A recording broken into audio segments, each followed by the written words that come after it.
Good morning. Today I'm going to read to you from The Golden Flower, a Taino myth from Puerto Rico. The Taino people were the people who lived on what we now call Puerto Rico long before explorers or invaders, you might want to call them, came from other countries. All right, let's start the story. The Golden Flower.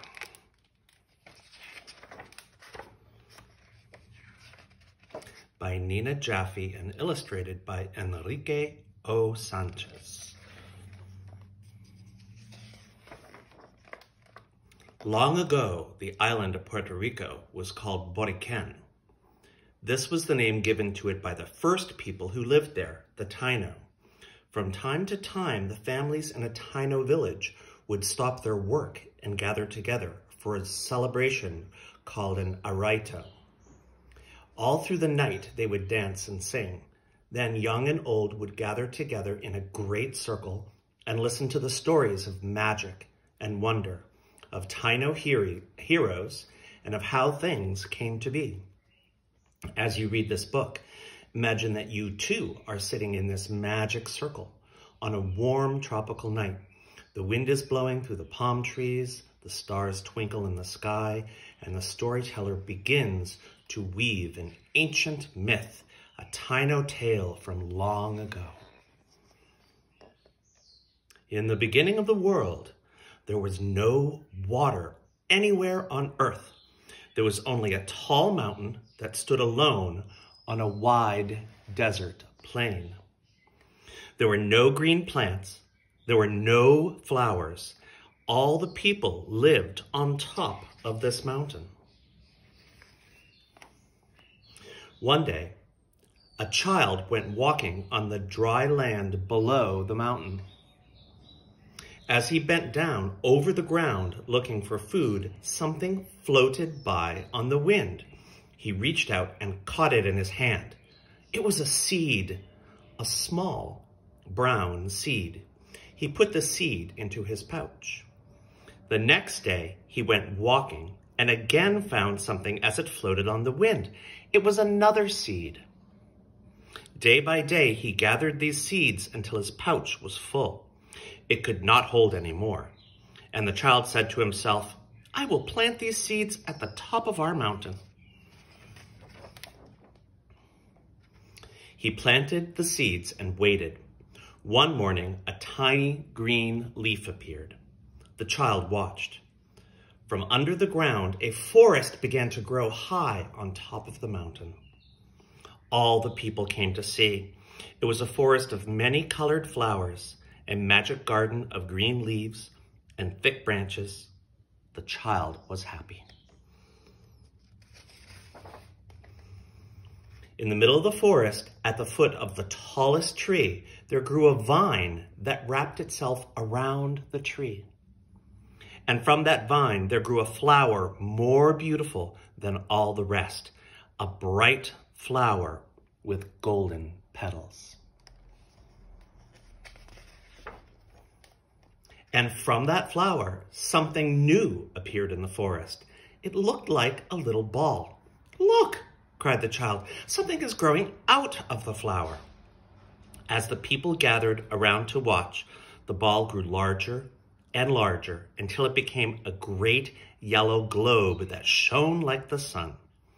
Even as they walked on the dry land far below, people could see it shining on top of the mountain. One woman said, "If you put your ear next to the ball, you can hear strange noises coming from inside." The people listened. Strange sounds and murmuring could be heard, but nobody knew what was hidden inside. The people were afraid. After that, they all stayed away. Even the child stayed away.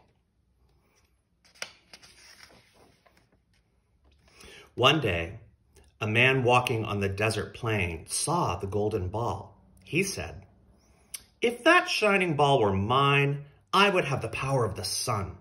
I could light up the sky or make darkness fall." And he ran toward it, climbing up the rocky mountainside. On the other side of the mountain, another man saw the shining globe, and he also said, "I want that thing for myself. It will give me great powers." He too began to run. Each one climbed quickly. Each one found a footpath that led to the tree. They both ran without stopping until they reached the shining globe at the same time. But what they found was not really a ball. It was the fruit of the golden flower, a calabaza, a pumpkin. The two men began to fight and argue. "It's mine," said one. "No, it is mine," said the other.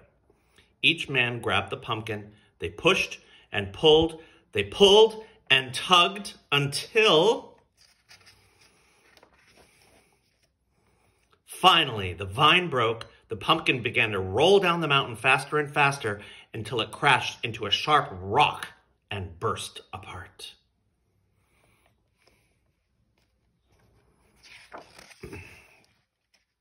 Whoosh!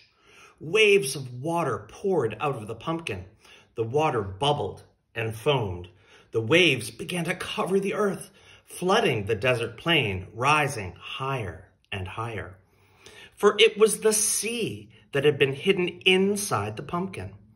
Out came the creatures, whales, dolphins, crabs, and sunfish. All the people ran to the top of the mountain to hide in the forest of green leaves.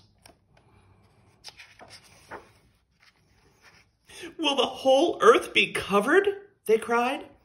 Higher and higher the waters kept rising up the sides of the mountain. But when the water reached the edge of the magic forest the little boy had planted, it stopped.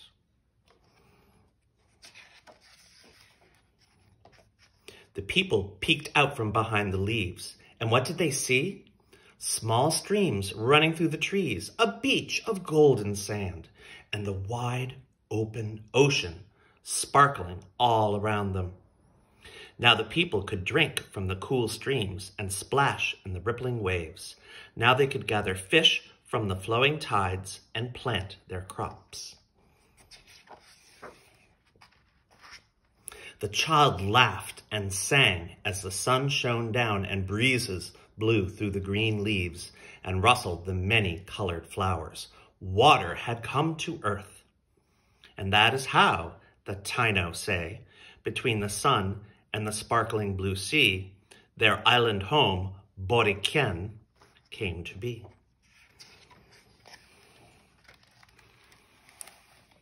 Thank you for enjoying that book with me.